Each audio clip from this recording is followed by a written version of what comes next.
So in today's video, we are going to discuss question number 2, part C, where we need to write an algorithm or a program or draw a flowchart for finding the roots of a equation x square minus x minus 1 equals to 0 using fixed point iteration method.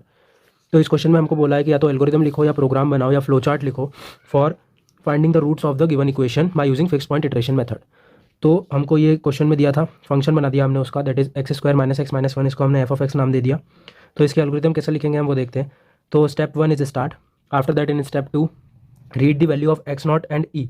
X nought क्या है हमारा, x nought is initial guess and e is the absolute error जिसकी value होगी 0.001।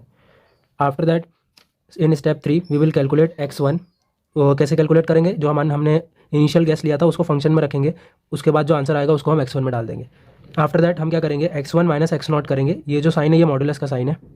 तो अगर x1 और x0 का difference less than या इक्वल टू हमारी एब्सोल्यूट एरर आता है तो go to step 6, that is उसी x1 को एज अ रूट डिस्प्ले कर देंगे। बट अगर लेस देन या इक्वल टू नहीं आता, ग्रेटर देन इक्वल टू आ जाता है, तो हम क्या करेंगे, स्टेप 5 में आएंगे, जो हमारा x1 निकला था फंक्शन में वैल्यू रखने से उसको वापस से x0 बना देंगे एंड स्टेप 3 पे वापस चले जाएंगे। दैट इज जो हमारा x1 था अब उसको हम फंक्शन में रखेंगे और ये फंक्शन तो ये इसी में वैल्यू रखनी है बार बार, और फिर से कुछ वैल्यू आएगी, फिर चेक करेंगे उन दोनों का डिफरेंस अभी भी अगर लेस देन इक्वल टू नहीं आया तो वापस से हम असाइन करेंगे, फिर स्टेप 3 में जाएंगे। ये हम तब तक करते रहेंगे जब तक हमारा answer less than equal to नहीं आ जाता ई के।